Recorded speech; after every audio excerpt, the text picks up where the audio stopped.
മക്കയിലേക്ക് പരിശുദ്ധമായ ഹജ്ജിന് പോകുന്ന ആളുകളുണ്ടായിരുന്നു. ആളുകളുടെ വീട്ടിൽ നിന്ന് ഭക്ഷണം എടുത്തു കൊടുക്കുമ്പോൾ അവര് പറയുമായിരുന്നു, ഞങ്ങൾ തിന്നാൻ പോകുന്നവരല്ല, ഞങ്ങൾ തിന്നാൻ പോകുന്നവരല്ല, ഞങ്ങൾക്ക് ഭക്ഷണം വേണ്ട, ഞങ്ങൾക്ക് ഭക്ഷണം വേണ്ട. അവര് ഒരു നേരത്തെ ഭക്ഷണം പോലും പൊതിഞ്ഞെടുക്കാതെ, അവര് ഒരു തുള്ളി വെള്ളം പോലെ കയ്യിൽ കരുതാതെ പരിശുദ്ധ ഹജ്ജിന് വരുമായിരുന്നു. അങ്ങനെ അവര് നേരെ വന്ന് പരിശുദ്ധ കഅബ കണ്ട് അവര് തവാഫ് ചെയ്ത് സഈ ചെയ്ത് അവര് തഹല്ലുലായി ഹജ്ജങ്ങ് പൂർത്തീകരിച്ചാൽ, ഉംറ പൂർത്തീകരിച്ചു കഴിഞ്ഞാൽ 2-3 ദിവസം കഴിയുമ്പോൾ വിശപ്പ് തുടങ്ങും. അങ്ങനെ വിശപ്പ് തുടങ്ങുമ്പോൾ സഹോദരങ്ങളെ പിന്നെ അവർക്ക് തവക്കുലില്ല. അവര് പറഞ്ഞപ്പോ വീട്ടിൽ നിന്ന് പോകാനിറങ്ങിയപ്പോൾ ഈ ആളുകളെ ഭക്ഷണം കൊടുത്തപ്പോൾ പറഞ്ഞത് എന്താണ്? തവക്കലത്തു അലല്ലാഹ്, ഞങ്ങൾക്ക് ഭക്ഷണം വേണ്ട, എല്ലാം പടച്ചവനെ ഏൽപ്പിച്ചിരിക്കുകയാ. പക്ഷേ മക്കയിലെത്തി ഹജ്ജ് കഴിഞ്ഞപ്പോ അവരുടെ വിശപ്പ് തുടങ്ങിയപ്പോൾ പിന്നെ തവക്കുല് മറന്നുപോയി. തവക്കുല് വിശപ്പ് വന്നപ്പോൾ മറന്നുപോയി. അങ്ങനെ അവര് ചെയ്തതെന്തെന്നറിയോ? പള്ളിയിൽ നമസ്കാരത്തിന് വേണ്ടി വരുന്ന ആളുകളോട് കൈനീട്ടാൻ തുടങ്ങി. വല്ലതും തരുമോ, വിശക്കുകയാ, വല്ലതും തരുമോ, വിശക്കുകയാ എന്ന് പറഞ്ഞ ആളുകളോട് കൈനീട്ടിയപ്പോ അല്ലാഹുവിന്റെ പരിശുദ്ധമായ ഖുർആനിലൂടെ അല്ലാഹു അറിയിക്കുകയാ, വതസവ്വദൂ ഫഇന്ന ഖൈറ സാദി തഖ്വാ. നിങ്ങൾ ഹജ്ജിന് പോകുമ്പോൾ, ഉംറയ്ക്ക് പോകുമ്പോൾ, നിങ്ങൾ യാത്രക്കിറങ്ങുമ്പോ കഴിക്കാനുള്ള ഭക്ഷണം കൂടെ നിങ്ങൾ തയ്യാർ ചെയ്യണേ. ഏറ്റവും നല്ല ഭക്ഷണം ഏതെന്നറിയോ? അത് തഖ്വയാണെന്ന് പരിശുദ്ധ ഖുർആൻ. എന്ത് തഖ്വയാണ് ചട്ടൻ ചാലുകാരാ നമുക്കുള്ളത്? നമ്മൾ കഴിക്കുന്ന ഭക്ഷണം ഹലാലാണെന്ന് ഉറപ്പുണ്ടോ? നമ്മൾ കഴിക്കുന്ന ഭക്ഷണം ഹലാലാണെന്ന് ഉറപ്പുണ്ടോ? പറയാൻ എളുപ്പമാണ്, പ്രസംഗിക്കാൻ എളുപ്പമാണ്. അല്ലാഹുവിന് ഇഷ്ടപ്പെടാത്ത ഒരു പള്ളിമുട്ടായി നമ്മുടെ പള്ളയിൽ പോയോ നമ്മുടെ ദുആ സ്വീകരിക്കുകയില്ല, നമ്മുടെ പ്രാർത്ഥന അല്ലാഹു കബൂൽ ചെയ്യുകയില്ല. എന്റെ പ്രിയപ്പെട്ട സഹോദരങ്ങളെ ചിന്തിക്കണേ. നിങ്ങൾക്കറിയോ മഹാനായ ഇമാം അഹ്മദ് ബിൻ ഹംബൽ ഇന്ന് മദ്ഹബ് വേണ്ടെന്ന് പറയുന്നവരുണ്ടല്ലോ. മദ്ഹബ് വേണ്ട എന്ന് പറയുന്ന മിടുക്കന്മാര് വിഡ്ഢികളുടെ സ്വർഗത്തിലാണ്. മഹാനായ ഇമാം അഹ്മദ് ബിൻ ഹംബൽ മുഹദ്ദിസ് അല്ലേ? മഹാനായ ഇമാം അഹ്മദ് ബിൻ ഹംബൽ ഫഖീഹ് അല്ലേ? മഹാനവറുകളൊരു മദ്ഹബിന്റെ ഇമാമല്ലേ? അഹ്മദ് ബിൻ ഹംബലിന്റെ ജീവിതത്തിൽ ഒരു സംഭവം ഉണ്ടായി. സഹോദരങ്ങളെ, ഇമാം അഹ്മദ് ബിൻ ഹംബലിന് ഭക്ഷണം പാചകം ചെയ്യാൻ കുറച്ച് തൈരിന്റെ ആവശ്യം വന്നു. ബന്ധുക്കളോട് പറഞ്ഞു, തൈര് കൊണ്ടുവരുമോ? സഹോദരിമാരെ കേൾക്കാൻ വേണ്ടിയിട്ട് പറയുകയാ, കുറച്ച് തൈര് കൊണ്ടുവരുമോ? അങ്ങനെ കുറച്ച് തൈര് കൊണ്ട് ബന്ധുക്കളെ കയ്യിൽ കൊടുത്തു. സുബ്ഹാനല്ലാഹ്, ഇമാം അഹ്മദ് ബിൻ ഹംബൽ ആ തൈര് പാത്രം എടുത്ത് കയ്യിൽ വെച്ച് നോക്കിയപ്പോ മഹാനായ അഹ്മദ് ബിൻ ഹംബലിന് സംശയം വന്നു. അഹ്മദ് ബിൻ ഹംബൽ പറഞ്ഞത് എന്തെന്നറിയോ? എനിക്ക് തൈര് വേണ്ട, കാരണം ഇത് ഹലാലാണോ ഹറാമാണോ എന്നറിയാത്ത തൈര. ഇത് വ്യക്തമായി എനിക്ക് ഹലാലാണെന്നോ ഹറാമാണെന്നോ അറിയാത്ത തൈര. അതുകൊണ്ട് തൈര് എനിക്ക് വേണ്ട എന്ന് പറഞ്ഞു. നശിപ്പിച്ച് കളയാൻ ബുദ്ധിമുട്ട് തോന്നിയ ബന്ധുക്കൾ ചോദിച്ചു, എന്നാൽ ഇവിടത്തെ പാവങ്ങൾക്ക് കൊടുക്കട്ടെ, പട്ടിണി പാവങ്ങൾ ധാരാളമുണ്ടല്ലോ. ഇമാം അഹ്മദ് ബിൻ ഹംബൽ പറഞ്ഞു, കൊടുത്തോ, പ്രശ്നമല്ല, പക്ഷേ ഞാൻ സ്വീകരിച്ചില്ല, തിരസ്കരിച്ച തൈരാണെന്ന് പറഞ്ഞിട്ട് വേണം കൊടുക്കാൻ. ഇമാം അഹ്മദ് ബിൻ ഹംബലിന്റെ ബന്ധുക്കള് അവിടെയുള്ള പട്ടിണി പാവങ്ങളുടെ വീട്ടുമുറ്റത്ത് ചെന്ന് ചോദിക്കുന്നു, തൈര് വേണോ? അവര് ചോദിച്ചു, എന്തെന്നാ കിട്ടിയത്? അഹ്മദ് ബിൻ ഹംബൽ ഉപേക്ഷിച്ച തൈരാണ്. അല്ലാഹുവിനെ തന്നെയാണ് സത്യം. അവര് പറഞ്ഞതെന്തെന്നറിയോ? നിങ്ങൾ വിശന്നങ്ങ് മരിച്ചാൽ, നിങ്ങൾ പട്ടിണി കിടന്ന് മരിച്ചാൽ ഞങ്ങൾക്ക് ഇമാം അഹ്മദ് ബിൻ ഹംബൽ ഒഴിവാക്കിയ തൈര് വേണ്ട. എന്തുകൊണ്ടെന്നറിയോ? ഇമാം അഹ്മദ് ബിൻ ഹംബൽ വേണ്ടെന്ന് പറഞ്ഞതിൽ എന്തോ രഹസ്യമുണ്ട്. അവസാന ബന്ധുക്കൾക്ക് നിലത്തൊഴിക്കാൻ വിഷമം തോന്നിയപ്പോ ആ തൈര് പാത്രം വലിച്ച് കടലിലേക്ക് എറിഞ്ഞത്രേ. സഹോദരങ്ങളെ, തിരികെ വന്ന ബന്ധുക്കളോട് അഹ്മദ് ഇമാം ചോദിച്ചു, നിങ്ങൾ തൈരെന്താ ചെയ്തത്? ഞങ്ങൾ കടലേക്ക് വലിച്ചെറിഞ്ഞെന്ന് മറുപടി പറഞ്ഞപ്പോൾ അഹ്മദ് ബിൻ ഹംബലിന്റെ ചരിത്രം പറയുന്നതെന്തെന്നറിയോ? എന്റെ ചട്ടൻ ചാലുകാരാ, എന്റെ ശബ്ദം ശ്രവിക്കുന്ന പ്രിയപ്പെട്ട പെങ്ങളെ, ഇവിടെയാ നമുക്ക് തഖ്വ നഷ്ടപ്പെട്ടു പോയത്. അല്ലാഹുവിനെ തന്നെയാണ് സത്യം. ഇമാം അഹ്മദ് ബിൻ ഹംബൽ മരിക്കുന്നത് വരെ പിന്നെ മത്സ്യം കഴിച്ചിട്ടില്ല. ഒരു പാത്രം തൈര് കൊണ്ട് കടലൊഴിച്ചാൽ ആ പാത്രം തൈര് കടലിൽ എന്താകാനാണ്? അല്ലെങ്കിൽ തന്നെ ആ തൈര് ഹറാമല്ലല്ലോ, ഹലാലാണോ ഹറാമാണോ എന്ന് വ്യക്തമാകാത്ത തൈരല്ലേ. അതുമാത്രമല്ല, ഈ മത്സ്യം വേറെ കടലിലുള്ള മത്സ്യമായിരിക്കൂലേ കയ്യിൽ കിട്ടുന്നത്. എന്നാലും മാനവരുകൾ പറഞ്ഞത് ഈ ഹലാലായോ ഹറാമാണോ എന്നറിയാത്ത തൈര് കഴിച്ച മത്സ്യമാണെങ്കിലോ ഒരു സാധ്യത വന്നാലോ, എന്റെ പള്ളയിലത് കടന്നാലോ എന്റെ പടച്ചവന്റെ സ്വർഗം എനിക്ക് കിട്ടൂലല്ലോ എന്ന് ചിന്തിച്ച് മരിക്കുന്നത് വരെ മത്സ്യം വേണ്ടെന്ന് വെച്ചാ മരിക്കുന്നത് വരെ മത്സ്യം ഒഴിവാക്കി ജീവിച്ച ഇമാം അഹ്മദ് ഇബ്നു ഹംബൽ. സഹോദരങ്ങളെ, നമുക്ക് യാത്ര ദൈർഘ്യമാണ്. ദീർഘമായ യാത്രയിൽ നമുക്ക് ആവശ്യമായ ഭക്ഷണം വേണം. ആ ഭക്ഷണം ഏതെന്നറിയോ?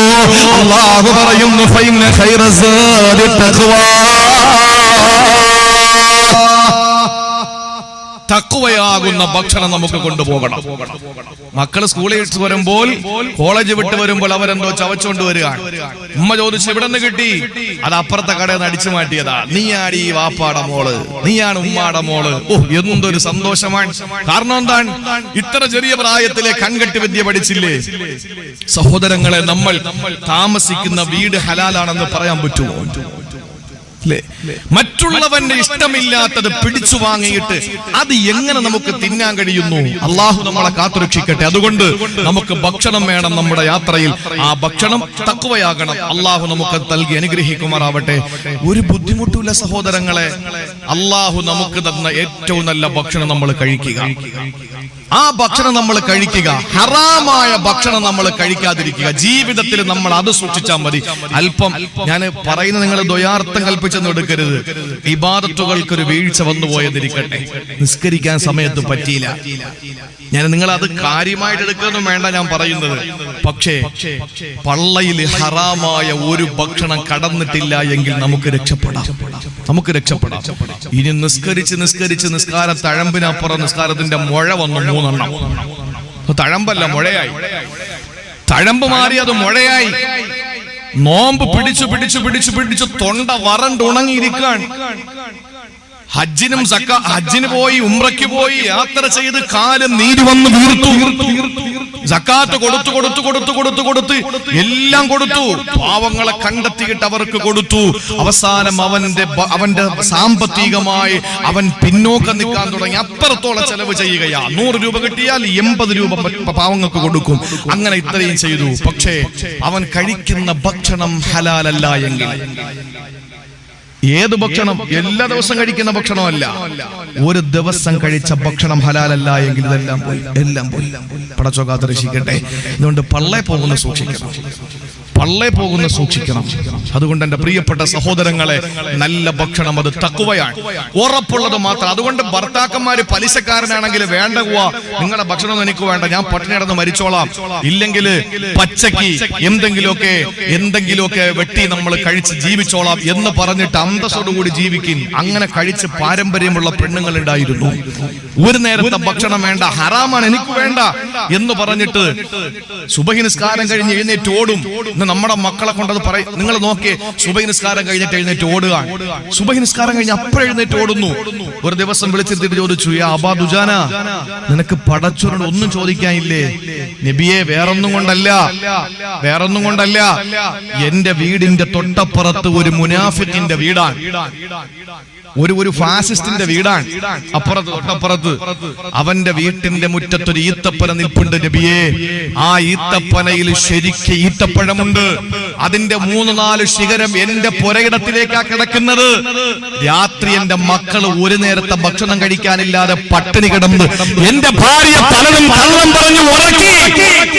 ആ മക്കള് നേരം വെളുത്ത് എഴുന്നേൽക്കുമ്പോൾ വിശപ്പിന്റെ കാഠിന്യം മൂലം അവര് മുറ്റത്തിറങ്ങുമ്പോൾ ഹലാലാണെന്ന് കരുതിയിട്ട് തൊട്ടപ്പുറത്തെ വീട്ടിലെ ഈത്തപ്പഴങ്ങളിൽ നിന്ന് വീണ ഈത്തപ്പഴമങ്ങാനം എന്റെ മക്കൾ പെറുക്കി കഴിച്ചാൽ ഞാൻ എവിടെ ഇരുന്ന് ചെല്ലുന്ന ദിക്റിന് വല്ല അർത്ഥമുണ്ടോ? അതുകൊണ്ട് എന്റെ മക്കൾ ഉണരുന്നതിന് മുമ്പ് ഞാൻ ഓടി ചെല്ലും, ഒരു കൊട്ടയെടുക്കും, ഇതെല്ലാം ശേഖരിച്ച് അപ്പുറത്തെ വീട്ടിൽ കൊണ്ട് കൊടുക്കും. അങ്ങനെ സമാധാനിക്കുകയാണ് ഞാനെന്ന് പറഞ്ഞു. ഒരു ദിവസം ഞാൻ ഇവിടെ ദിക്റും സ്വലാത്തുമായിട്ടൊക്കെ ഇരുന്നപ്പോ ഞാൻ ചെല്ലുമ്പോ എന്റെ ഒരു മകൻ അത് കഴിച്ചിട്ട് തൊണ്ടക്കുടിയിൽ ഇരിക്കുന്നു. ഞാൻ 2 വിരലിടിച്ചിറക്കി, എന്നിട്ട് അത് എടുത്ത് എന്റെ ആ തൊണ്ടക്കുടിയിൽ നിന്ന് അവസാന അംശം പുറത്തു പോകുന്നതുവരെ ഞാൻ ഛർദ്ദിപ്പിച്ചു. എന്നിട്ട് ഞാൻ പറഞ്ഞു, മോനെ, നീ എന്നെ വാപ്പായ നരകത്തിൽ കൊണ്ടുപോകുമെന്ന് ചോദിച്ചു. അതുകൊണ്ടാണെന്ന് പറഞ്ഞപ്പോൾ അഷ്റഫുൽ ഖൽഖ് സെക്കൻഡില് സഹാബത്തുമായിട്ട് മുനാഫിക്കിന്റെ വീട്ടിൽ പോയിട്ട് ചോദിച്ചുടോ, ഈത്തപ്പന കൊടുക്കുന്നുണ്ടോ? കൊടുക്കാമല്ലോ. അള്ളാന്റെ റസൂല് പറഞ്ഞു, നിനക്ക് 10 ഈത്തപ്പന പകരം തരാം. 10 ഈത്തപ്പന പകരം തരാം. അതിന്റെ തണ്ട് മരതകമാണ്, അതിന്റെ കായ്കൾ മാണിക്യമാണ് എന്ന് പറഞ്ഞാൽ നിനക്ക് സ്വർഗം തരാന്നാ പറഞ്ഞത്. അല്ലാതെ സഹാബത്തിന് വാങ്ങിച്ചു കൊടുക്കാനുള്ള പൈസ ഉണ്ടോ? അയാള് പറഞ്ഞു, അതൊക്കെ കടമല്ലേ, രൊക്കമാണെങ്കിൽ ഞാൻ റെഡിയാ. കടത്തിന് ഞാനില്ല, ഇപ്പൊ നിലവിൽ പൈസ തരാനുണ്ടോ ഞാൻ തന്നേക്കാം. അബൂബക്കർ സിദ്ദീഖ് റളിയല്ലാഹു അൻഹു എത്രയോ ഈത്തപ്പന വിട്ടുകൊടുത്തിട്ട് പകരം ഒരു ഈത്തപ്പന അബൂ ദുജാനയുടെ പേരിൽ എഴുതിയെങ്കിലും നിൽക്കുന്ന അതിന്റെ ചുവട്, അതിന്റെ മൂട് എവിടെയാണ്? മുനാഫിക്കിന്റെ വീട്ടുമുറ്റത്തല്ലേ? അങ്ങനെ വൈകുന്നേരം രാത്രി കിടന്നപ്പോ മുനാഫിക്കിന്റെ ഭാര്യ മുനാഫിക്കിനോട് പറഞ്ഞു അത്രേ, എന്തായിരുന്നാലും നമുക്ക് നേരത്തെ എഴുന്നേറ്റിട്ട് ആ അപ്പുറത്തെ വീട്ടിൽ കിടക്കണ ഈത്തപ്പഴയും മുകളിൽ നിൽക്കുന്നതും കൂടെ ഒക്കെ പറക്കി നമുക്ക് വീട്ടിനകത്തോണ്ട് വെക്കാം. അവര് മണ്ടന്മാരല്ലേ, അതുകൊണ്ട് നേരം വെളുക്കുമ്പോ ഒന്നും ഇല്ലാന്നവര് കരുതിക്കോട്ടെ, രാത്രി നമുക്ക് മുഴുവനും പറക്കി വെക്കാന്ന് പറഞ്ഞപ്പോ ഭർത്താവ് സമ്മതിച്ചു. പെണ്ടാട്ടിയാണല്ലോ എവിടെയും പ്രശ്നം. ഹവ്വാ ബീവിയല്ലേ ആദം നബിയെ കൊണ്ടും പഴം തീറ്റിപ്പിച്ചത്. എവിടെയും പലിശയ്ക്ക് പ്രകടിപ്പിക്കുന്ന ഭാര്യമാരാണ്. മുനാഫിക്ക് സമ്മതിച്ചു, ഓക്കെ ഞാൻ റെഡിയാ, നേരം വെളുക്കട്ടെ, അവരെണീക്ക് മുമ്പ് നമുക്ക് എഴുന്നേക്കാം, എന്നിട്ട് നമുക്ക് മുകളിൽ കയറി പറിക്കാം, നീ താഴെ നിന്ന് പറക്കുക, നമുക്ക് വീട്ടിനകത്ത് കൊണ്ടുവെക്കാം, നേരം വെളുക്കുമ്പോ ഒന്നും ഇല്ലാത്തത് അവർ കിട്ടട്ടെ, നമുക്ക് ലാഭങ്ങൾ കൊയ്യാന്ന് പറഞ്ഞു. സുബ്ഹാനല്ലാഹ്. രാത്രി എഴുന്നേറ്റ് മുനാഫിക്കിന്റെ കെട്ടിയോളും കൂടെ നോക്കുമ്പോ ഉണ്ട് ഈത്തപ്പന അപ്പുറത്തെ വീട്ടിന്റെ മുമ്പ് നിൽക്കുന്നു. അഷ്റഫുൽ ഖൽക്കിന്റെ മുഅ്ജിസത്താണ്, അള്ളാഹുവിന്റെ റസൂലിന്റെ അമാനുഷികതയാണ്. എന്റെ പ്രിയപ്പെട്ടവരെ, ഒരു ഈത്തപ്പന തൊണ്ടയിൽ പോകുമെന്ന് പേടിച്ച് വിക്ർ പോലും വേണ്ടെന്ന് പറഞ്ഞു എഴുന്നേറ്റോടി. നമ്മൾ തസ്ബീഹ് പിടിച്ചോണ്ട് ഇങ്ങനെ നടക്കുകയാണ്, നമ്മുടെ മക്കള് മോട്ടിച്ച് തിന്നുകൊണ്ടിരിക്കുകയാണ്. എവിടത്തേക്ക് വേണ്ടിയിട്ടാണ്? അതുകൊണ്ട് നമ്മുടെ ഭക്ഷണം അത് തഖ്വയിലധിഷ്ഠിതമായ ഭക്ഷണമാകണം. അള്ളാഹു ഭാഗ്യം തരട്ടെ. രണ്ടാമത്തെ എന്താ പറഞ്ഞേ? വസ്ത്രം. രണ്ടാമത്തേത് വസ്ത്രം. നമുക്ക് വസ്ത്രം വേണ്ടേ? കുറച്ച് ഡ്രസ്സ് നമുക്ക് കൊണ്ടുപോകണം. ആ വസ്ത്രം ഏതാണ്? മഹാനായ അബൂ ഉബൈദ റളിയല്ലാഹു തആല അൻഹു ബദറിന്റെ രണാങ്കണത്തിലേക്ക് ഇറങ്ങുമ്പോൾ അബൂ ഉബൈദ റളിയല്ലാഹു അൻഹുവിന്റെ മനസ്സിന്റെ ചിന്ത, ഈ രണാങ്കണത്തിൽ കിടന്നെനിക്ക് മരിക്കണമല്ലോ, പടച്ചവനെ എനിക്കൊരു മടങ്ങിപ്പോക്ക് തരല്ല റബ്ബേ. നാളെ നിന്റെ മുന്നിൽ വരുമ്പോൾ ശരീരത്ത് കൊണ്ട് വെട്ടും കൊണ്ട് എനിക്ക് വരണമല്ലോ. എന്റെ ശരീരത്തിലൂടെ രക്തം ധാരധാരയായി ഒഴുകുന്ന ആ രക്തത്തിന്റെ കറകളുമായിട്ട് പരലോകത്ത് വരണമല്ലോ എന്ന് പറഞ്ഞുകൊണ്ട് മഹാനായ അബൂ ഉബൈദ അല്ലാഹുവിന്റെ പരിശുദ്ധമായ ദീനിന്റെ സംസ്ഥാപനത്തിന് വേണ്ടിയിട്ടുള്ള പോരാട്ട രണാങ്കണമായ ബദറിലേക്ക് ഇറങ്ങിയപ്പോ ആരുടെയോ വെട്ടുകൊണ്ട് മഹാനായ അബൂ ഉബൈദയുടെ കാലങ്ങ് മുറിഞ്ഞുപോയി. ശ്രദ്ധിക്കണേ ചെറുപ്പക്കാരാ, കാലങ്ങ് മുറിഞ്ഞുപോയി. ആളുകളെ താങ്ങിയെടുത്ത് ടെന്റിനകത്ത് കൊണ്ട് കിടത്തി.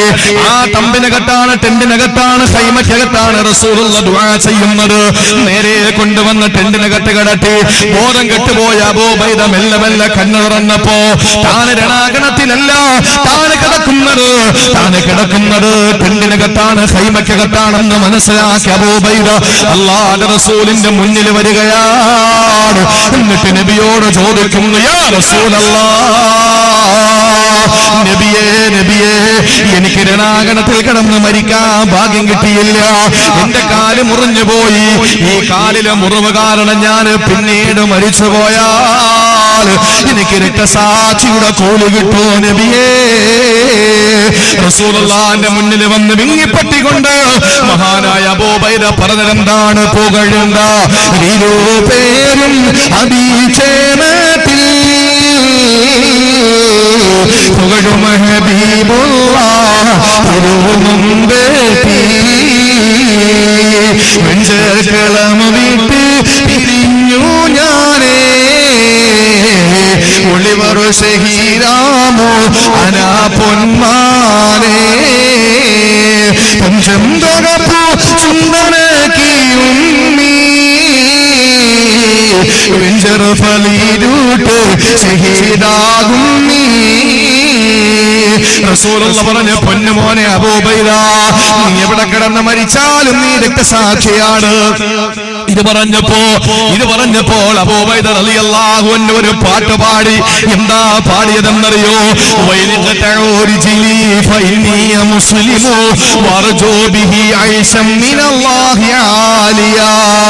അല്ലാഹുവേ, എന്റെ കാലവര് മുറിച്ചോട്ടെ, പ്രശ്നമല്ല. എന്റെ കൈകാലുകൾ മുറിച്ചു മാറ്റട്ടെ, പ്രശ്നമല്ല. എന്റെ ശരീരത്തിന്റെ അവയവങ്ങളെല്ലാം അവര് പിച്ച് ചീന്തട്ടെ, പ്രശ്നമല്ല. ഞാൻ ആഗ്രഹിക്കുന്നത് അല്ലാഹുവേ നിന്റെ ഉന്നതമായ പദവിയാണ്.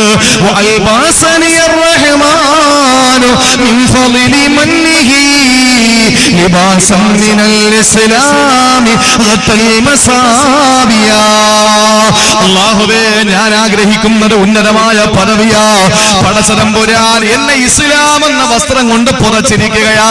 സഹോദരങ്ങളെ, നമുക്ക് അല്ലാഹു തന്ന വസ്ത്രം ഏതാണ്? അത് പരിശുദ്ധമായ ഇസ്ലാം എന്ന വസ്ത്രമല്ലേ? എന്തുകൊണ്ടാണ് നൂഹ് നബിയുടെ പൊന്നുമോന് കൊടുക്കാത്ത വസ്ത്രം, ലൂത്ത് നബിയുടെ ഭാര്യയ്ക്ക് കൊടുക്കാത്ത വസ്ത്രം, അല്ലാഹുവിന്റെ റസൂൽ മഹാനായ ഇബ്രാഹിം നബിയുടെ പ്രിയപ്പെട്ട പിതാവിന് കൊടുക്കാത്ത വസ്ത്രം, എന്തിനേറെ പെങ്ങളെ ആസിയാ ബീവിയുടെ പ്രിയപ്പെട്ട ഭർത്താവ് ഫിർഔന് കൊടുക്കാത്ത വസ്ത്രം, അല്ലാഹുവിന്റെ റസൂലിന്റെ മൂത്താപ്പ അബൂ താലിബിന് കൊടുക്കാത്ത വസ്ത്രമാണ് ഈ ചട്ടഞ്ചാലിൽ നിങ്ങൾക്കും എനിക്കും അല്ലാഹു തന്നത്. ആ വസ്ത്രം ഏതാണ്? ലിബാസം മിനൽ ഇസ്ലാമി ഗതൽ മസാവിയാ. എല്ലാം മറച്ചു വെക്കുന്ന അഭിമാനമുള്ള വസ്ത്രമാണ് പരിശുദ്ധ ഇസ്ലാം. പരിശുദ്ധ ഇസ്ലാം എന്ന വസ്ത്രം അല്ലാഹു തന്നു. അല്ലേ? നമുക്ക് അന്തസ്സല്ലേ സഹോദരങ്ങളെ ഇസ്ലാം എന്ന് പറഞ്ഞാൽ? നമ്മുടെ ഏതാ മാറ്റില്ലാത്തത്? നമ്മുടെ ഏതിനാ മാറ്റില്ലാത്തത്? രാവിലെ ഭർത്താവ് മരിച്ചു, രാത്രി കിടന്ന ഭർത്താവ് രാവിലെ മരിച്ചു. നിങ്ങളൊന്ന് ശ്രദ്ധിക്കും. കൂട്ടുകാരി വന്ന് എവളാണെങ്കിൽ കരഞ്ഞ് വിളിച്ച് തളർന്നിരിക്കുകയാണ്. വീട്ടിനകത്ത് ഭർത്താവ് മരിച്ച വിഷമത്തോടെ ഇരിക്കുന്ന ഭാര്യയുടെ മുന്നിൽ വന്നിട്ട് കൂട്ടുകാരി പറയാണ് ഗുഡ് മോർണിംഗ്. അവള് ചെരവെടുത്ത് തലയിലടിച്ച്. കാരണം എന്താ? ഈ മോർണിംഗിൽ എന്ത് ഗുഡുണ്ട് എനിക്ക്?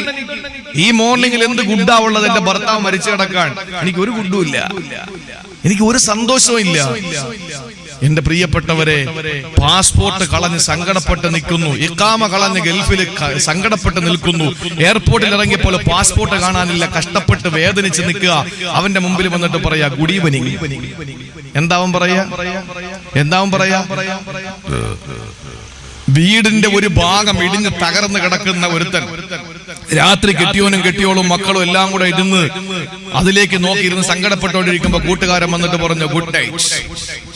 ആലോചിച്ച് നോക്കിയേ എന്റെ പ്രിയപ്പെട്ടവരെ, അതിന് യാതൊരു അർത്ഥവും അതിനോട് നീതി പുലർത്താൻ നമുക്ക് കഴിയില്ല. അതേസമയം മൈലാഞ്ചി കയ്യിലും മൈലാഞ്ചി ഇട്ട് മണവാട്ടിയായി മണിയറയിൽ ഭർത്താവിന് മണവാളനെ കാത്തിരിക്കുന്ന മണവാട്ടിയോട് പറയാ അസ്സലാമു അലൈക്കും, അല്ലാഹു നിങ്ങൾക്ക് സമാധാനം തരട്ടെ.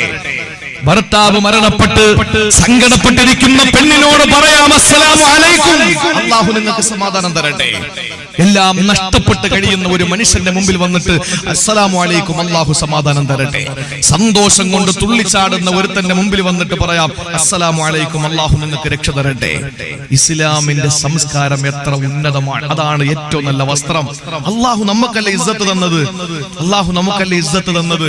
ഞാനൊന്ന് ചോദിച്ചോട്ടെ, നമ്മുടെ ഈ ഹൈന്ദവ സഹോദരങ്ങൾ മറ്റുള്ള സമുദായത്തിലെ നല്ലവരായ ആളുകളാണ് നമ്മുടെ ഈ ചുറ്റുവട്ടം താമസിക്കുന്നത്. ഞാൻ അറിയാൻ കഴിഞ്ഞത് അങ്ങനെയാണ്. ഒരു നാട്ടിൽ പ്രസംഗിക്കാൻ വരുമ്പോ ആ നാടിന്റെ ഭൂമിശാസ്ത്രത്തെ പറ്റിയിട്ട് ചോദിക്കാറുണ്ട്. എന്തുകൊണ്ടെന്നാൽ പ്രസംഗിക്കുമ്പോ എന്തെങ്കിലും വായിൽ നിന്ന് വീണുപോയാൽ ഒരിക്കലും അത് ഞാനങ്ങ് പ്രസംഗിച്ചിട്ട് പോകും, നാളെ ഇവിടെ നിങ്ങളുടെ സമാധാന അന്തരീക്ഷം തകരാൻ പാടില്ല. അതുകൊണ്ടാണ്, അല്ലാതെ പറയാനൊന്നും ഇല്ലാത്തത് കൊണ്ടൊന്നും അല്ല. ഒരുപാട് പറയാനാണെങ്കിൽ പക്ഷെ അത് പറയുന്നില്ല. നിങ്ങളുടെ ഈ നാടിന്റെ സമാധാന അന്തരീക്ഷം ഞാൻ തകർക്കുന്നില്ല. ഞാൻ പറയട്ടെ, ഹൈന്ദവ സഹോദരങ്ങളുടെ ഇടയിൽ ഈഴവർ, അതുപോലെ തന്നെ ബ്രാഹ്മണർ, നായര്, അങ്ങനെ പല സമുദായക്കാരുണ്ട്. ഇല്ലേ? ഇവിടെ അങ്ങനെ ഇല്ലേ? ഉണ്ടല്ലോ, ഇല്ലേ? പക്ഷെ മുസ്ലിങ്ങളുടെ കൂട്ടത്തിൽ അങ്ങനെ വല്ലതും ഉണ്ടോ? മുസ്ലിങ്ങളിലെ ജാതി കുറഞ്ഞവർ കൂടിയവർ അങ്ങനെ ഉണ്ടോ? അങ്ങനെ നാട്ടിലൊന്നും ഇല്ല, ഇവിടെ ഇല്ലല്ലോ. അങ്ങനെ ഇല്ല. അങ്ങനെ ആരെങ്കിലും ഉണ്ടെന്ന് പറഞ്ഞാൽ അത് ജനങ്ങൾ വെച്ചതാണ്, നമ്മൾ ഉണ്ടാക്കിയതാണ്. ഒരിക്കലുമില്ല. ഒറ്റ വിഭാഗമേ ഉള്ളൂ മുസ്ലിമീങ്ങൾ, എല്ലാം ഒറ്റ വിഭാഗം. പക്ഷെ മുൻഗാമികൾ, പണ്ടുള്ള ആളുകൾ മുസ്ലിമീങ്ങളെ പറ്റി പറഞ്ഞിരുന്നത് ഒരു മലയാള വാക്കുണ്ട്. എന്താണെന്നറിയോ? എന്താ പറഞ്ഞത്? ഒരു മലയാളത്തിൽ നമ്മളെ ഒരു വാക്ക് വിളിക്കുമായിരുന്നു. പറഞ്ഞോളി, അത് വലിയ തെറ്റെന്നുള്ള കാര്യമൊന്നുമല്ല. നമ്മളെ പറ്റി പറയുന്നത് എന്താ? ഇങ്ങനെ മാപ്പിളമാരെന്നല്ല, അത് പൊതുവേ ഉള്ള ഒരു സംസാരമാണ്. ഇവിടെ പറയുന്ന എനിക്കറിയില്ല. മേത്തന്മാർ എന്ന് പറയൂലേ? അത് ഇവിടെ ഇല്ലല്ലേ. മേത്തന്മാരെന്ന് നമ്മുടെ നാട്ടിലൊക്കെ പറയും. അവര് മേത്തരാണ് എന്ന് പറയും. മേത്തന്മാരെന്ന് പറഞ്ഞാൽ മുസ്ലിമീങ്ങളെ പറ്റിയാണ് മറ്റുള്ള സമുദായത്തിന്റെ ആളുകൾ ആക്ഷേപിക്കുന്നതല്ല. അവര് ഇപ്പൊ ബ്രാഹ്മണരെന്ന് നമ്മൾ പറയും പോലെ മേത്തന്മാരെന്ന് മുസ്ലിം സൊസൈറ്റിയെ മൊത്തത്തിൽ പറയുന്നത് മേത്തന്മാരെന്നാണ്. അത് ചില ആളുകൾക്ക് പറയുമ്പോൾ ഒരു ചെറിയ അരിശം ഉണ്ടാവും. ചേട്ടാ അവൻ മേത്തനെന്ന് വിളിച്ച എന്ന് നമ്മൾ ചിന്തിക്കും. എന്തിനാ നമുക്ക് അങ്ങനെ ഒരു ചിന്ത? അള്ളാന്റെ ഖുർആൻ പറഞ്ഞ് നമ്മളെ മേത്തന്മാരാണ്. അള്ളാന്റെ ഖുർആൻ പറഞ്ഞ് നമ്മളെ മേത്തന്മാരാണെന്ന് അല്ലേ? അള്ളാഹു പറഞ്ഞില്ലേ, നിങ്ങൾ മേത്തന്മാരാണ് എന്ന് പറഞ്ഞാൽ മേൽത്തരക്കാരാണ്. നിങ്ങളുടെ മുകളിൽ വേറെ ഒന്നുമില്ല, നിങ്ങളാണ് ഏറ്റവും ഉന്നതിയുള്ളവര്. ഇസ്ലാം എന്ന് പറയുന്ന വസ്ത്രം അള്ളാഹു ഇസ്സത്തിന്റെ വസ്ത്രം. വലില്ലാഹി ഇസ്സത്തു വലി റസൂലിഹി വലിൽ മുഅ്മിനീൻ. അള്ളാഹുവിന്റെ ഖുർആൻ പറഞ്ഞു ഇസ്സത്ത് നമുക്കാണ്. ആ ഇസ്സത്ത് ഇസ്ലാം എന്ന വസ്ത്രം അള്ളാഹു നമുക്ക് തന്നു. എന്റെ പ്രിയപ്പെട്ടവരെ, അത് നമ്മൾ ജീവിതത്തിൽ പ്രാവർത്തികമാക്കണം. ആ വസ്ത്രത്തിൽ പെട്ടതാണ് നമ്മുടെ ദാടി. ആ വസ്ത്രത്തിൽ പെട്ടതാണ് നമ്മുടെ ദാടി. ആ ദാടി നമ്മൾ വെക്കണം. അത് മുസ്ലിമിന്റെ അടയാളമാണ്. മുസ്ലിമിന്റെ ഐഡന്റിറ്റിയാണ് ദാടി എന്ന് പറയുന്നത്. ഒരു പെണ്ണിന്റെ ഐഡന്റിറ്റിയാണ് അവളുടെ ശരീരം മറച്ചു നടക്കുക എന്ന് പറയുന്നത്. അള്ളാഹുവിന്റെ ഖുർആൻ പറഞ്ഞല്ലോ, ഒരു പെണ്ണ് അവരുടെ ശരീരം മുഴുവനും മറച്ചു നടക്കുന്നത് അതവളുടെ ഐഡന്റിറ്റിയാണ്. സൂറത്തുൽ അഹ്സാബിലൂടെ അല്ലാഹു തആല പരിചയപ്പെടുത്തി മുസ്ലിം പെണ്ണിന്റെ ഐഡന്റിറ്റിയാണ് അവളുടെ പർദ, അവളുടെ ഹിജാബ്, അവളുടെ ആ ധരിക്കുന്ന അവളുടെ മൂടുപടം. അത് അവളുടെ ഐഡന്റിറ്റിയാണെന്ന് പരിശുദ്ധ ഖുർആൻ. ഇതൊക്കെ പാലിച്ച് എന്റെ പ്രിയപ്പെട്ട പെങ്ങളെ നമുക്ക് ജീവിക്കാൻ കഴിയും. അള്ളാഹു മനസ്സിലാക്കാനുള്ള തൗഫീക്ക് നൽകി അനുഗ്രഹിക്കുമാറാവട്ടെ. അതുകൊണ്ട് വസ്ത്രമായി ഇനി ഉറക്കം വരുന്നില്ലല്ലോ. ഇനി മൂന്നാമത്തേത് നമുക്ക് കൊണ്ടുപോകാനുണ്ട്, മരുന്ന്. അത് അല്പം നിങ്ങൾ കേൾക്കണം. അതൊന്ന് കേട്ടേ പറ്റൂ. അത് അഭിപ്രായ വ്യത്യാസമുള്ള വിഷയമായതുകൊണ്ട് ഞാൻ പറയുന്നത് വ്യക്തമായി നിങ്ങൾ കേട്ടോളണം. നമുക്കിനി മരുന്ന് കൊണ്ടുപോകാം അല്ലേ? ആ മരുന്ന് ഏതാണ്? ദീർഘമായ യാത്രയിൽ നമുക്ക് കൊണ്ടുപോകാനുള്ള മരുന്ന് ഏതാണ്? അല്ലാഹു തന്നെ പറഞ്ഞു ആ മരുന്ന് ഏതാണ്?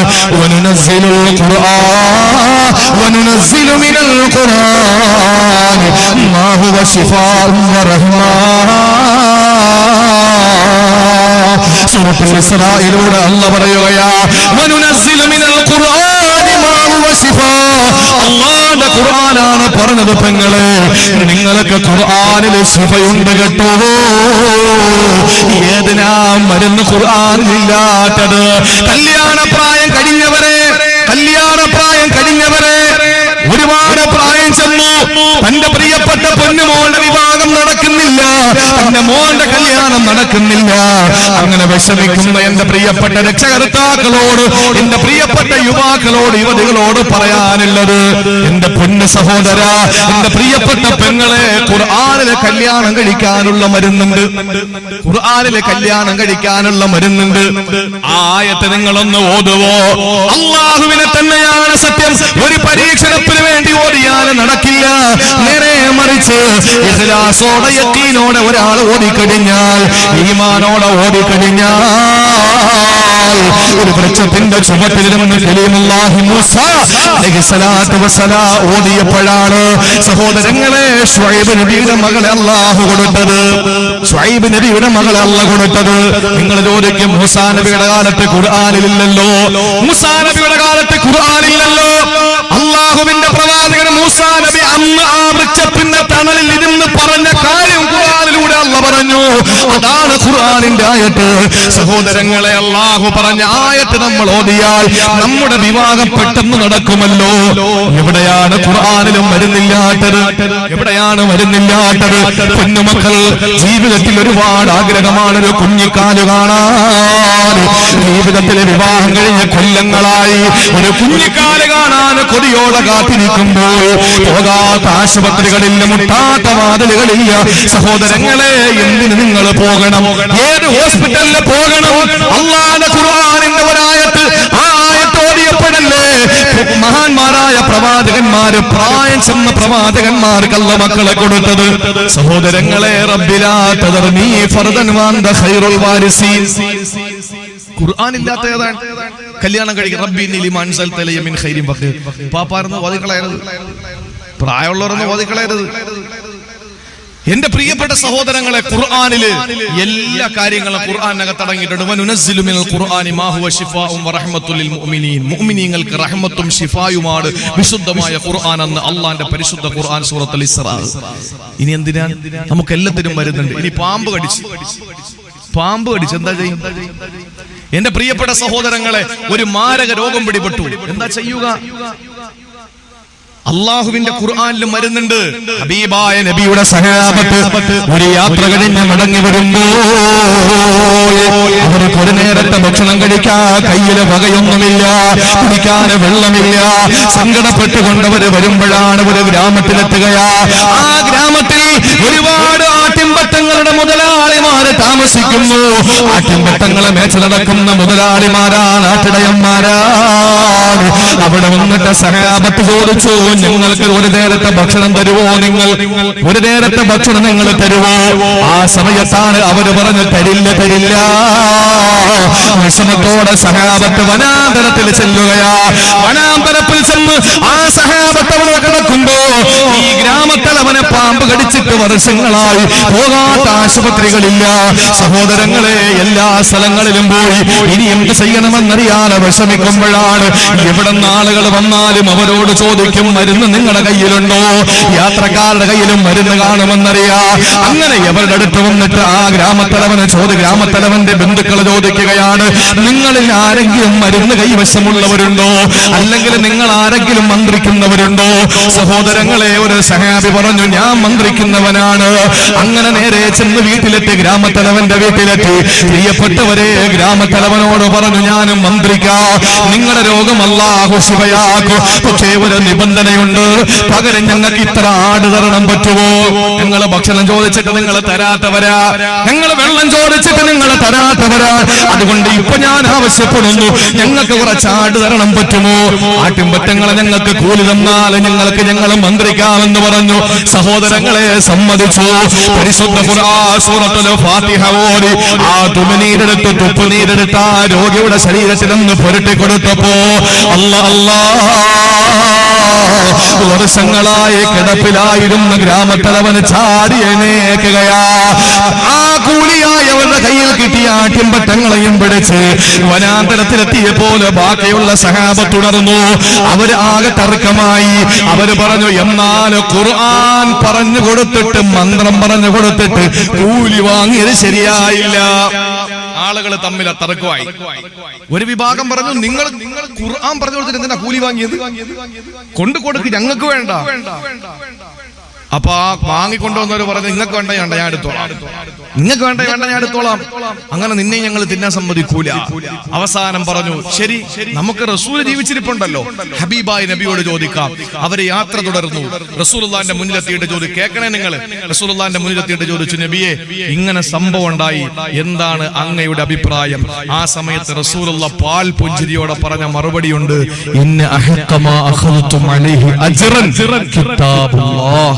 കൂലി വാങ്ങാൻ പറ്റിയ മാർഗം, ഏറ്റവും ശ്രേഷ്ഠമായ മാർഗം, അത് അള്ളാഹുവിന്റെ ഖുർആനാണെന്ന് നബി മുഹമ്മദ് മുസ്തഫ. കൂലി വാങ്ങാൻ പറ്റിയ ആകാശത്തിന് താഴെ ഭൂമിക്ക് മുകളിൽ ഏറ്റവും നല്ല മാർഗം MP സ്ഥാനമല്ല, MLA സ്ഥാനമല്ല, മന്ത്രി സ്ഥാനമല്ല, പ്രധാനമന്ത്രി പദവിയല്ല, രാഷ്ട്രപതി പദവിയല്ല. ഏറ്റവും നല്ലത് കൂലി വാങ്ങാൻ പറ്റിയ മാർഗം അത് റബ്ബിന്റെ ഖുർആൻ പറഞ്ഞു കൊടുത്ത് കിട്ടുന്ന ഹദിയ വാങ്ങലാണ് ഏറ്റവും അത്യുത്തമമെന്ന് നബി മുഹമ്മദ് മുസ്തഫ. ഇനി നിങ്ങൾ കേൾക്കണേ, നിങ്ങൾ പറയും നബി അങ്ങനെ പറഞ്ഞു, പക്ഷെ നബി അതിൽ നിന്ന് ഒരു പീസ് ഇറച്ചിയെങ്കിലും കഴിച്ചോ? നബി പറഞ്ഞു, നിങ്ങൾ എല്ലാരും കൂടെ വീതിച്ചോളാൻ പറഞ്ഞു. എന്നിട്ട് അവസാനം പറഞ്ഞു, അതിന്റെ ഒരു ഭാഗം എനിക്ക് തന്നേക്കാൻ പറഞ്ഞു. ഇനി ഒരു കാര്യം ഞാൻ നിങ്ങളോട് പറയട്ടെ, ഈ ഹദീസ് എവിടെ ഉണ്ടെന്നറിയോ? ചിലര് പറയും, ഇയാള് മന്ത്രവാദിയായിരിക്കും എന്ന് പറയും. ഈ ഹദീസ് എവിടെ ഉണ്ടെന്നറിയോ നിങ്ങൾക്ക്? ഇത് സാക്ഷാൽ സ്വഹീഹുൽ ബുഖാരിയിലുള്ള ഹദീസാണ്. അത് എവിടെ പറഞ്ഞു? ഫളായിൽ ഖുർആൻ എന്ന് പറയുന്ന അധ്യായത്തിലല്ല പറഞ്ഞത്, ഖുർആന്റെ ശ്രേഷ്ഠത പറയുന്ന സ്ഥലത്തല്ല പറഞ്ഞത്. എന്നാ പിന്നെ കിതാബുൽ ഇസ്തിആദത്ത്, കാവലിനെ തേടാനുള്ള ആയത്തുകൾ പറയുന്ന അധ്യായമുണ്ട്, അതിലാണോ? അതിലും പറഞ്ഞിട്ടില്ല. പിന്നെ എവിടെ പറഞ്ഞു? ഫളായിലുൽ ഫാത്തിഹ, ഫാത്തിഹയുടെ ശ്രേഷ്ഠത അവിടെയും പറഞ്ഞില്ല. പിന്നെ ഇതെവിടെയാ പറഞ്ഞത്? കിതാബുൽ ഇജാറ എന്ന് പറഞ്ഞാൽ കൂലി വാങ്ങുന്നതുമായി ചർച്ച ചെയ്യുന്ന വിഷയത്തിലാണ് ഈ ഹദീസ് കൊടുത്തത്. എന്ന് പറഞ്ഞാൽ എന്റെ പ്രിയപ്പെട്ടവരെ, ഒരു വിശ്വാസിയെ സംബന്ധിച്ചിടത്തോളം അവൻ കൂലി വാങ്ങുന്നത് കൊണ്ട് കുഴപ്പമില്ല, അത് ഖുർആൻ പറഞ്ഞിട്ടായാലും കുഴപ്പമില്ല എന്നർത്ഥം. നിങ്ങൾ നോക്ക് എന്റെ പ്രിയപ്പെട്ട സഹോദരങ്ങളെ, ഇത് പറയുമ്പോൾ നിങ്ങൾ കരുതും ഈ അടുത്ത സമയത്ത് കോഴിക്കോട് ജില്ലയിൽ ഒരു മന്ത്രവാദി ഉണ്ടായിരുന്നു, ഒരു ഷെയ്ഖെന്നാ പറഞ്ഞത്. അയാളുടെ മുരീദിനോട് പറഞ്ഞു, നിന്റെ കുഞ്ഞ് നിന്റെ ഭാര്യ പ്രസവിക്കുമ്പോ 5 ബാങ്ക് കേൾക്കാതെ നീ എന്ത് ചെയ്യാൻ പാടില്ല? പാല് കൊടുക്കാൻ പാടില്ല. 5 ബാങ്ക് കേട്ടിട്ടേ പാല് കൊടുക്കാവൂ. അതും പാലല്ല കൊടുക്കേണ്ടത്, ആദ്യം ഞാൻ ഓതിത്തരുന്ന വെള്ളം കൊടുക്കണമെന്ന് പറഞ്ഞു. അങ്ങനെ യവൻ എന്ത് ചെയ്തു? ഈ മുരീദ് പാവം ചെന്ന് ഭാര്യ പ്രസവിച്ചിട്ട് പാല് കൊടുക്കാൻ സമ്മതിച്ചില്ല. അങ്ങനെ വിഷയം രൂക്ഷമായി. പോലീസുകാർ വന്നു, ഷെയ്ഖിനെ പിടിച്ച് 2 ഇടി കൊടുത്തപ്പോഴാണ് പിന്നീടാണ് അറിയാൻ കഴിഞ്ഞത് ഈ ഷെയ്ഖ് കഞ്ചാവ് ഷെയ്ഖാണ്. തങ്ങള് കഞ്ചാവ് തങ്ങളായിരുന്നു. ഈ കള്ള നാണയങ്ങൾ ഇതിന്റെ ഇടയിലുണ്ട് എന്ന് വെച്ചിട്ട് യാഥാർത്ഥ്യം നമുക്ക് തിരസ്കരിക്കാൻ കഴിയോ? നടന്ന് പെണ്ണ് കിട്ടുന്നു 2-3 പേര് എന്ന് വെച്ചിട്ട് നിക്കാഹ് ഹറാമാണെന്ന് പറയാൻ പറ്റുമോ? പറ്റൂല. എന്റെ പ്രിയപ്പെട്ട സഹോദരങ്ങളെ, അതുകൊണ്ട് നമുക്ക് നമ്മുടെ യാത്രയിൽ ആവശ്യമായ മരുന്ന് ഖുർആനിൽ തന്നെ ഉണ്ട്. ഒന്ന് പഠിച്ചാൽ മതി. അതിന് ഇതുപോലെ വാദിന്റെ സദസ്സ് വെക്കുമ്പോൾ പോകണം. അല്ലാതെ വീട്ടിൽ കിടന്നുറങ്ങിയിട്ട് പാമ്പ് കൊത്തുമ്പോ പിന്നെ ഓടി ആശുപത്രികളിൽ പോയി അവിടെ ചെന്ന് ലക്ഷങ്ങൾ പിഴിഞ്ഞങ്ങോട്ട് എടുക്കും അല്ലേ? ഒരു ആശുപത്രി ചെന്ന് കഴിഞ്ഞാൽ ആശുപത്രിയിൽ ഒരു ചെറിയ സർജറിക്ക് വേണ്ടി പോയി കഴിഞ്ഞാൽ 5 ലക്ഷം രൂപ. ബ്ലേഡ് വാങ്ങിക്കുന്നതിന് എത്ര രൂപയാ? 30 രൂപ. മരുന്നിന് 90 രൂപ. അവിടുത്തെ ഒരു ദിവസത്തെ ഫീസ് 450 രൂപ. ഡോക്ടർ ഫീസ് പോട്ടെ 500 രൂപ. എത്ര രൂപയായി? വാങ്ങുന്നത് എത്ര? 10 ലക്ഷം രൂപ അല്ലേ? ഇതൊന്നും വേണ്ടല്ലോ, ഇതൊന്നും വേണ്ടല്ലോ. ഒരു 50 രൂപയും കൊണ്ടുവരിക, വാതിന്റെ സദസ്സിൽ ഇരിക്കുക, ബക്കറ്റ് കൊണ്ടുവരുമ്പോ ഇട്ട് കൊടുക്കുക, തീർന്നു. പഠിക്കുക, പോവുക, രക്ഷപ്പെട്ടു. അത് നമുക്ക് ഇപ്പൊ പറഞ്ഞാൽ മനസ്സിലാവൂല. അള്ളാഹു മനസ്സിലാക്കാനുള്ള തൗഫീക്ക് നൽകി അനുഗ്രഹിക്കുമാറാവട്ടെ. അതുകൊണ്ട് രണ്ടാമത് റസൂല് പറഞ്ഞു, നിന്റെ യാത്ര ദീർഘമാണ്. ആ ദൈർഘ്യമേറിയ യാത്രയിൽ നിനക്ക് ആവശ്യമായ സംവിധാനങ്ങൾ വേണം. അത് ഭക്ഷണമാണ്, അത് തഖ്വ, വസ്ത്രമാണ് ഇസ്ലാം, മരുന്നാണ് അത് വിശുദ്ധ ഖുർആൻ. അള്ളാഹു മനസ്സിലാക്കാനുള്ള തൗഫീക്ക് തരട്ടെ. ശേഷം നബി തങ്ങൾ പറയുകയാണ്, 3ാമത്തെ ഉപദേശം ഞാൻ അവസാനിപ്പിക്കാം. എന്റെ പ്രിയപ്പെട്ടവരെ, അള്ളാഹുവിന്റെ പ്രിയപ്പെട്ട പ്രവാചകൻ നബി മുഹമ്മദ് മുസ്തഫ സല്ലല്ലാഹു അലൈഹി വസല്ലമ തങ്ങൾ പറയുകയാണ്,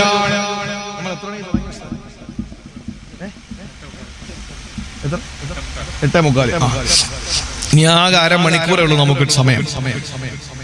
ഇനി 2 പറയാനുണ്ട്. ചുരുക്കി ഞാൻ പറഞ്ഞുതരാം ഇൻഷാ അല്ലാഹ്. ആരും പോകരുത്, വളരെ കുറഞ്ഞ ആളുകളെങ്കിലും ഇൻഷാ അല്ലാഹ്. നമ്മുടെ സദസ്സ് റഹ്മത്തിന്റെ മലക്കുകളുള്ള സദസ്സല്ലേ. ഈ സദസ്സിൽ അൽഹംദുലില്ലാഹ് നിങ്ങൾ ഈ കാണുന്ന ആളല്ല, ഇതിനും എത്രയോ വലിയ മാലാകമാര് ഈ സദസ്സിൽ ഇങ്ങനെ നിൽക്കുകയാണ്. പക്ഷെ ഒരു കാര്യം, ഈ ഇരിക്കുന്ന നിങ്ങളിലോ ഈ മൈക്ക് വെച്ചുകൊണ്ടിരിക്കുന്നവരിലോ അവിടെ ഇരിക്കുന്ന വളണ്ടിയർമാരിലോ അപ്പുറത്തിരിക്കുന്ന പെണ്ണുങ്ങളിലോ എന്റെ പുറകെ ഇരിക്കുന്ന ഈ അതിഥികളിലോ പ്രസംഗിക്കുന്ന എന്നിലോ ആരെങ്കിലും ഒരാൾ കുടുംബബന്ധം മുറിച്ചിട്ടാണ് നിൽക്കുന്നതെങ്കിൽ ഒരു മലക്കിന്റെ പൊടി പോലും ഈ സദസ്സിൽ ഉണ്ടാവില്ല.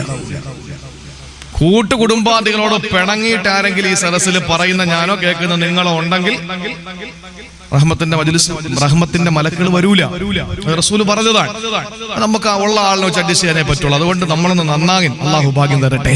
നമ്മളൊക്കെ മരിക്കാനുള്ളവരല്ലേ സഹോദരങ്ങളെ. ഇന്നലെ നമ്മുടെ വിഴിഞ്ഞത്ത്, തിരുവനന്തപുരത്ത് വിഴിഞ്ഞം, നിങ്ങൾക്ക് എല്ലാവർക്കും അറിയാം. ആ പ്രദേശത്താണ് ഞാൻ ഏറ്റിരുന്ന പരിപാടി. അന്ന് രാവിലെ വിളിക്കുമ്പോൾ ഇമാമിന്റെ ഫോണിൽ സ്വിച്ച് ഓഫ് ആണ്. ഫേസ്ബുക്കിൽ വന്നു, അവിടെ അത് സംഭവിച്ചു, ഇത് സംഭവിച്ചു. വിശ്വസിക്കാൻ പറ്റില്ലല്ലോ, ഫേസ്ബുക്കിൽ വരുന്ന ഒന്നും വിശ്വസിക്കാൻ പറ്റൂല. അപ്പൊ അതുകൊണ്ട് അവിടെ പരിപാടിക്ക് പോകാൻ വേണ്ടി ഇറങ്ങിയിട്ട് ഫോൺ വിളിച്ചിട്ട് കിട്ടുന്നില്ല. എല്ലാവരെയും വിളിച്ചു, ആരെയും കിട്ടുന്നില്ല, എല്ലാം സ്വിച്ച് ഓഫ് ആണ്. വയലുണ്ടെന്ന് അറിഞ്ഞിട്ട് പുറത്തു നിന്ന് ആരോ ഒരാൾ അവിടെ ചെന്നപ്പോ അയാളെ മൊബൈൽ വാങ്ങിയിട്ട് പള്ളിയിലെ ഇമാം വിളിച്ചു പറഞ്ഞു, പൊന്നുസ്താദ് ഇങ്ങോട്ടൊന്നും വന്നേക്കല്ല, 200 പേര് കടലിൽ പോയിട്ട് ആരെയും കാണാനില്ല. 200 പേര് കടലിൽ പോയിട്ട് കാണാനില്ല. ഭയങ്കര പ്രശ്നമാണ്, കടല ഇരച്ച് കയറിക്കൊണ്ടിരിക്കുകയാണെന്ന് പറഞ്ഞു പരിപാടി മാറ്റി വെച്ചു. ഞാൻ പറഞ്ഞത്, നടുകടലിൽ തന്റെ വള്ളത്തിൽ പോയ പോളെന്ന് പറയുന്ന ഒരു ക്രിസ്ത്യാനി സഹോദരൻ രക്ഷപ്പെട്ട് കരയെത്തിയപ്പോൾ അദ്ദേഹം പറഞ്ഞ വാക്കെന്തെന്നറിയോ? എന്റെ കൺമുമ്പിൽ എന്റെ കൂടെ മീൻ പിടിക്കാൻ വന്ന 2 പേര് വെള്ളത്തിൽ മുങ്ങി താഴുകയാണ്, എനിക്ക് രക്ഷപ്പെടുത്താൻ കഴിഞ്ഞില്ല. ഞാനും വെള്ളത്തിലേക്ക് വീണു. ഞാൻ പെട്ടെന്ന് എന്റെ വള്ളത്തിന്റെ തടിയിൽ പിടിച്ചു കിടന്നു. ഉപ്പ് വെള്ളം കുറെ കുടിച്ച് ഞാൻ ക്ഷീണിച്ചു. അവസാനം എനിക്കറിയാം ഞാനും എന്റെ കൂട്ടുകാരെ പോലെ വെള്ളത്തിൽ വീണു പോകുമെന്ന്. അങ്ങനെ ഞാനൊരു കയറെടുത്തു. എന്നെയും അതിനകത്തുള്ള ഒരു സഹോദരനെയും കൂടെ തമ്മിൽ കൂട്ടിക്കെട്ടി ആ വള്ളത്തിൽ കെട്ടിയിട്ടിരുന്നു. അതുകൊണ്ട് 2 ദിവസം 48 മണിക്കൂർ ഞങ്ങൾ വെള്ളത്തിലായിരുന്നു. താണുപോയില്ല. കാരണം വള്ളത്തിന്റെ തടിയിൽ ഞങ്ങളെ കെട്ടിയിട്ടിരുന്നത് കൊണ്ട് താഴോട്ട് പോയില്ല. സഹോദരങ്ങളെ, 48 മണിക്കൂർ 2 ദിവസം നടുക്കടലെന്ന് സങ്കല്പിച്ചു നോക്കിയേ. കിടക്കാൻ 2 രാവും 2 പകലും. അവസാനം ദുരന്ത നിവാരണ അതോറിറ്റിയുടെ ഹെലികോപ്റ്റർ പോയപ്പോ അവര് ഉടുത്തിരിക്കുന്ന തുണി വലിച്ചുരിഞ്ഞിട്ട് വീശി കാണിച്ചു കൊടുത്തു. അങ്ങനെ രക്ഷപ്പെടുത്തി കരയിൽ കൊണ്ടുവന്നു. ഇനി എന്താ നിങ്ങളുടെ ഭാവി പരിപാടി എന്ന് ചോദിച്ചവൻ പറഞ്ഞു, ഇന്നൊന്ന് വിശ്രമിക്കണം, നാളെ വീണ്ടും ഞാൻ പോകും. അയാൾ പറഞ്ഞതാണ്, ഇന്നൊന്ന് വിശ്രമിക്കണം, നാളെ നേരം വെളുക്കട്ടെ, എനിക്ക് മീൻ പിടിക്കാൻ പോകണം. എന്താ കാര്യം എന്ന് ചോദിച്ചവൻ പറഞ്ഞു, ജനുവരി 4-ാം തീയതി മോളുടെ കല്യാണോ, ഇതുവരെ 1 ഗ്രാം പണ്ടം വാങ്ങിയിട്ടില്ല, 1 നയാ പൈസ കയ്യിലില്ല. എന്റെ മോളെ കെട്ടിക്കണ്ടേ, 4 പേരെ കെട്ടിക്കും പോലെ എന്റെ മോളെയും കെട്ടിക്കണ്ടേ, ഞാൻ മരിച്ചാലും കുഴപ്പമില്ല, ഞാൻ പോകുമെന്ന് പറഞ്ഞു. ഞാൻ പറഞ്ഞത്, എന്റെ പ്രിയപ്പെട്ട സഹോദരങ്ങളെ, നമ്മുടെ മുന്നിൽ പലരും ഭീകരമായ രീതിയിൽ മരണപ്പെട്ടുകൊണ്ടിരിക്കുമ്പോഴും മരണത്തിന് കീഴടങ്ങിക്കൊണ്ടിരിക്കുമ്പോഴും എന്റെ പ്രിയപ്പെട്ട സഹോദരങ്ങളെ, അള്ളാഹുവിന്റെ പരീക്ഷണങ്ങൾ വന്നുകൊണ്ടിരിക്കുകയാണ്. അതുകൊണ്ട് നമുക്കൊന്ന് നന്നാകാം. ഇനിയെങ്കിലും ഓക്കി ചുഴലിക്കാറ്റ് ഒരു ചെറിയ ടെസ്റ്റ് ഡോസാണ്. അത്തർ വാങ്ങാൻ വേണ്ടി പോയി നിൽക്കുന്നവര് ഇരിക്കുന്ന കുപ്പിയെ എടുത്ത് തലയെ കൂടെ ഒഴിച്ചു കൊടുക്കൂലേ അത്തർ കച്ചവടക്കാരൻ. മറിച്ച് അവന് ചെറിയ കോലിട്ട് അതിൽ നിന്ന് എടുത്തിട്ട് കയ്യിൽ തേച്ച് വെച്ചിട്ട് മണത്തു നോക്കാൻ പറയും. കൊള്ളാമോ എങ്കിൽ തരാമെന്നാ പറയുന്നത്. ഇതുപോലെ തന്നെ അല്ലാഹു വലനുദീഖന്നഹും മിനൽ അദാബിൽ അദ്നാ ദൂനൽ അദാബിൽ അക്ബരി ലഅല്ലഹും യർജിഊൻ. അല്ലാഹുവിന് വലുത് കയ്യിരിപ്പുണ്ട്, ആദ്യം ചെറുതെ അല്ലാഹു ഇറക്കൂ, ലഅല്ലഹും യർജിഊൻ, മടങ്ങി വരാൻ. കാരണം വലുത് ഇറക്കിയ പിന്നെ മടങ്ങി വരാൻ ആളുണ്ടാവൂല. അതുകൊണ്ട് ചെറുതല്ല ഇറക്കി തരും, മടങ്ങി വന്നാൽ രക്ഷപ്പെട്ടു, വലുത് അല്ലാഹു ഇറക്കൂല. അതുകൊണ്ട് ചെറുത് നമുക്ക് തന്നിരിക്കാണ്. ഗുജറാത്തിലൂടെ കറങ്ങി ഇങ്ങനെ ഹരിയാന വഴി ഒന്നിങ്ങനെ കറങ്ങി 4 ഭാഗത്ത് പോകും. അവിടെയൊക്കെ ആണല്ലോ തോലിന്റെ പേരിൽ മുസ്ലിങ്ങളെയൊക്കെ കൊന്നുകൊണ്ടിരിക്കുന്നത്. അവരും പഠിക്കും ഇങ്ങനെ കാറ്റിന്റെ വേഗതയും കാറ്റിന്റെ വിഷമവും ഒക്കെ. സഹോദരങ്ങളെ, മുസ്ലിം ആണെങ്കിലും ക്രിസ്ത്യാനി ആണെങ്കിലും ഹിന്ദു ആണെങ്കിലും വേദനയല്ലേ. കാണാതെ പോയ 1013 പേരുടെ ഫോട്ടോയിൽ പ്രധാനപ്പെട്ട വിഴിഞ്ഞത്തുകാരുടെ ഫോട്ടോ വെച്ചിരിക്കുന്ന ഫ്ലക്സിന്റെ ഭർത്താവിന്റെ ഫോട്ടോയുടെ മുന്നിൽ വന്നിട്ട് ഒരു സഹോദരി വിട്ട് നിലവിളിക്കാണ്, അതിൽ മുത്തം കൊടുത്തുകൊണ്ട്. മരിച്ചെന്ന് ഉറപ്പായ സമാധാനിക്കാം, മരിച്ചു ഇനി പ്രതീക്ഷിക്കണ്ട. അല്ല, ജീവനോടെ ഉണ്ടെന്നറിഞ്ഞാൽ പ്രതീക്ഷയോടെ കാത്തിരിക്കുക. ഇത് രണ്ടിന്റെയും ഇടയിലൊന്ന് സങ്കല്പിച്ചു നോക്കിയേ. അള്ളാഹു ഇത്രയും വലിയ പരീക്ഷണങ്ങൾ തരുമ്പോ എന്റെ പ്രിയപ്പെട്ടവരെ, നമ്മളൊന്ന് പാഠം ഉൾക്കൊള്ളോണ്ടി അള്ളാഹു തൗഫീക്ക് നൽകി അനുഗ്രഹിക്കുമാറാവട്ടെ. മൂന്നാമതായി അള്ളാഹുവിന്റെ റസൂൽ പറയുകയാണ്, അബൂദർറേ خفف عن ظهرك فإن العقبة كؤود. അബൂദർറേ, മലമ്പാത ദുർഘടം പിടിച്ചതാണ്. അതുകൊണ്ട് തന്നെ അബൂദർറേ, മലമ്പാത ദുർഘടം പിടിച്ചതാണ്. അതുകൊണ്ട് അബൂദർറേ, മുതുകത്തുള്ള ഭാരം ഇറക്കി വെക്കണേ, മുതുകത്തുള്ള ഭാരം ഒന്ന് ലഘൂകരിക്കണേ. ഒന്ന് ചിന്തിക്കണേ സഹോദരങ്ങളെ. മലമ്പാത ഏതെന്നറിയോ? സഹോദരങ്ങളെ, നരകത്തിന്റെ വഴി എളുപ്പമാണ്, താഴോട്ടുള്ള വഴിയാണ്. കള്ളു കുടിക്കാൻ എന്ത് രസമാ, പെണ്ണ് പിടിക്കാൻ എന്ത് രസമാ, പലിശ വാങ്ങാൻ എന്ത് രസമാ, ഗാനമേള കേൾക്കാൻ എന്ത് രസമാ. ഇതെല്ലാം നല്ല രസമല്ലേ? പക്ഷേ അതിന്റെ പരിണത ഫലം അവസാനം വേദനാജനകമായ ശിക്ഷയാണ്.